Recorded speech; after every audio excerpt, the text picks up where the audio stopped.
ये बताइए, जिन्होंने सोने में इन्वेस्ट किया था, चांदी में इन्वेस्ट किया था, क्या उनको उनका प्राइस का रिटर्न मिल पाएगा? 2.25 लाख में आपने सोचिए सोना खरीदा, 2.5 लाख में चांदी खरीदी, अब वो लुढ़कती गई युद्ध के बीच, तो अब क्या होने वाला है? चांदी तो 4-4 लाख लोगों ने खरीदी है। तो देखिए, जैसे ही क्रूड ऑयल के दाम नीचे, आपको याद होगा आप ही के मैंने एक बार पॉडकास्ट में ये बात बोली थी, जैसे ही क्रूड ऑयल के दाम नीचे आए तो डॉलर इंडेक्स 100 से नीचे आ गया, वो 100 से ऊपर चल रहा था।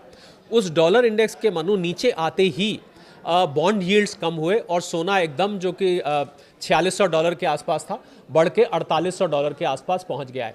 तो अब आपने देखा कि ये जो डॉलर इंडेक्स और क्रूड ऑयल का क्या रिश्तेदारी चल रही है।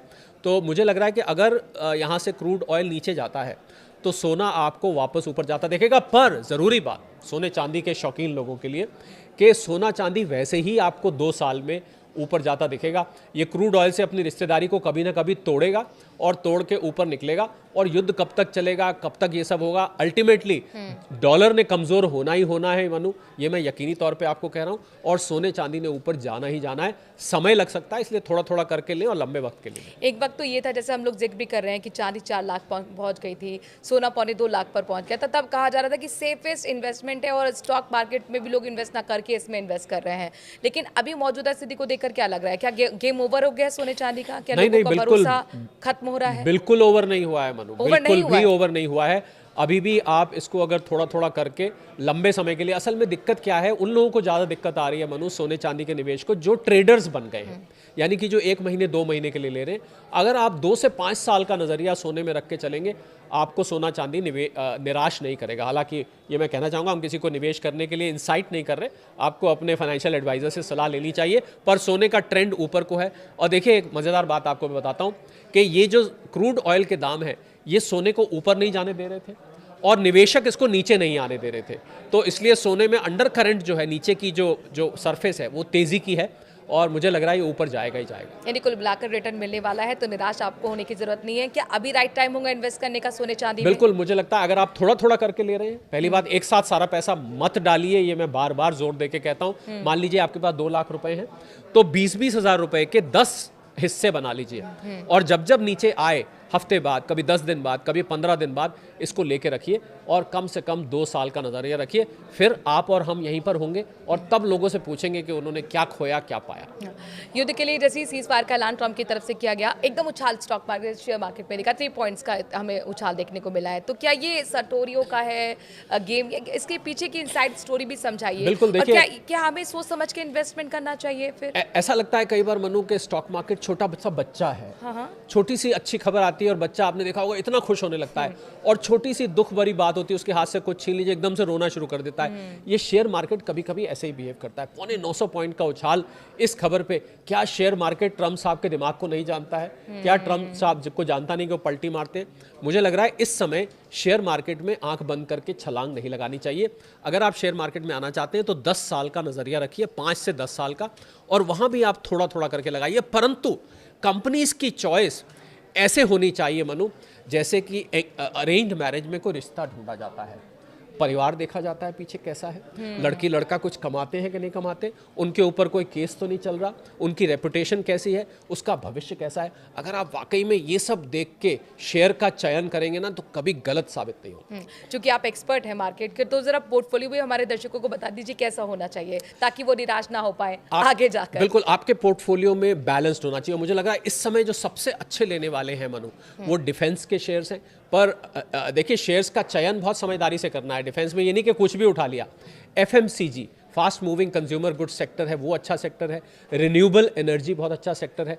और बैंकिंग फाइनेंस इस समय काफ़ी पिटे हुए हैं, क्योंकि जब गिरावट आई, तो अगर आप इसमें भी अच्छी वैल्यूएशंस वाले बैंक्स या कंपनीज लेंगे तो आपको वो आगे जाके अच्छा, मैं बार बार जोर दे के कह रहा हूँ कि कंपनीज का चयन बहुत समझदारी से करें। ऐसा कई दफ़े होता है मनु के चढ़ते हुए सेक्टर में कोई कंपनी ले लेते हैं, पर वो कंपनी नहीं चढ़ती, सेक्टर चढ़ जाता है, पर वो कंपनी का शेयर वहीं का वहीं फंसा रहता है। तब आदमी सोचता है यार क्या हुआ, सारा सेक्टर चल रहा है, मैंने ही जो लिया था वो नहीं किया, क्योंकि कंपनी का चयन आपका ठीक नहीं था। इसलिए कंपनी का चयन किसी एक्सपर्ट से पूछ के, अगर आपको नहीं आता है तो वहाँ से करिए। दो फैक्टर्स गिना रहे हैं, जी। एक तो यहाँ पर ट्रम्प की पर्सनालिटी जो कि अनप्रिडिक्टेबल है, दूसरा पाकिस्तान कान का की यहाँ पर मध्यस्थता। मीडिएटर, जी। तो वो क्वेश्चनेबल है। जी। तो अब आप कह रहे हैं कि अगर सीज फायर नहीं टिकता है, सपोज कर लीजिए, तो क्या महंगाई पर खतरा बरकरार रहेगा? फिर तो वापस आ जाएगा। अगर ये नहीं टिकता है तो ईरान क्या करेगा मनु, वो स्ट्रेट ऑफ हॉर्मुज को फिर बंद कर देगा। फिर बंद कर और जैसे ही स्ट्रेट ऑफ हॉर्मुज बंद होगी, क्रूड ऑयल के दाम फिर ऊपर चढ़ने लगेंगे। तो इसलिए मुझे लगता है कि लोगों को राहत मिलने की खबर अच्छी है, पर मैं निजी तौर पर अभी पार्टी वार्टी में जाने से कतराऊंगा। मैं पार्टी नहीं करूंगा, क्योंकि ट्रम्प साहब की ये पर्सनैलिटी को देखते हुए वो रात को सोते हैं तो उनका ट्रुथ सोशल कुछ और होता है, सुबह उठते हैं कुछ और होता है। तो मुझे लग रहा है कि इसका थोड़ा सा इंतजार करना चाहिए, हमें सब्र करना चाहिए। 2-3 दिन बीतने के बाद ट्रम्प साहब के लिए मनु 2-3 दिन भी बहुत होते हैं। एक ब्रेकिंग अभी आई है कि एक ईरान के कोई पावर सेंटर पर, एनर्जी सेंटर पर हमला हमला भी हुआ है, किया हमला हुआ है। है। तो फिर ये कैसा शांति समझौता अपने आप में बड़ा सवाल है। और जब सीज फायर आया था सुबह, उसके 1 घंटे बाद तक इजराइल में सायरन बजते रहे, कुवैत पर हमला, बहरीन में सायरन बजे।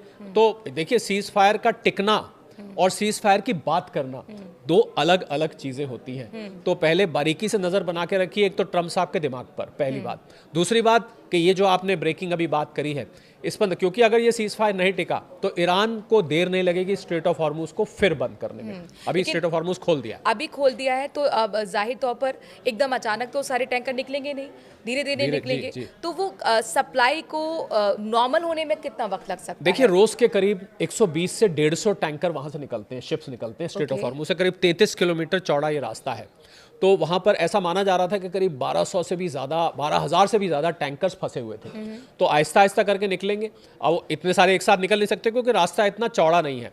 पर उससे पहले कहीं अगर ट्रम्प साहब पलट गए या ये सीज फायर टूट गया तो महंगाई का खतरा, मैं कुल मिला के मनु कहना चाह रहा था कि महंगाई का खतरा अभी टला नहीं है, एक टेम्परेरी राहत है। उम्मीद करते हैं कि बना रहे। फ्यूल सरचार्ज बढ़ा, हवाई टिकटें भी महंगी हो गई, क्या ये सब पे असर पड़ेगा? हम उम्मीद करें कि कम होगा या नहीं होगा? मौजूदा स्थिति को देखते हुए मैं देखिए, मौजूदा स्थिति में भी अगर क्रूड ऑयल के दाम पर बहुत कुछ मनु निर्भर करेगा। जी जी। और मैं ये बता दूं न्यूज़ 18 के सभी फॉलोअर्स भी और सब्सक्राइबर्स को कि हमें सप्लाई से इतनी परेशानी नहीं थी। थोड़ा बहुत एलपीजी के लिए दिक्कत आई थी, कुछ जमाखोरों की वजह से, ब्लैक मार्केटर्स की वजह से। हमें ज़्यादा परेशानी थी कीमतों से। तो अभी भी कीमत इतनी नीचे नहीं आई है। 110 से 95, मैंने आपको बताया ना कि युद्ध से पहले तो ये $65 के आसपास थी, कहाँ 65 और कहाँ 95।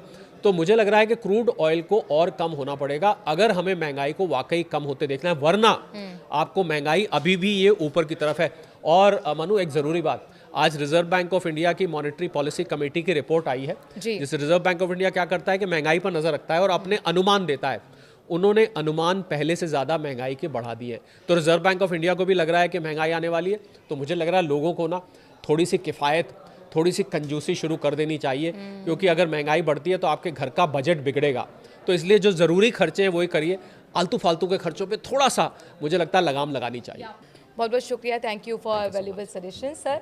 और इस एपिसोड में अभी के लिए इतना ही। कोई सवाल आपके मन में अगर मार्केट को लेकर है, ट्रम्प को लेकर है, युद्ध को लेकर है, कमेंट के जरिए अपनी बात ज़रूर रखिए। उम्मीद करेंगे, कोशिश करेंगे आपके सवालों का जवाब देने के लिए। बाकी खबरों के लिए बने रहिए न्यूज़ 18 के साथ। नमस्कार।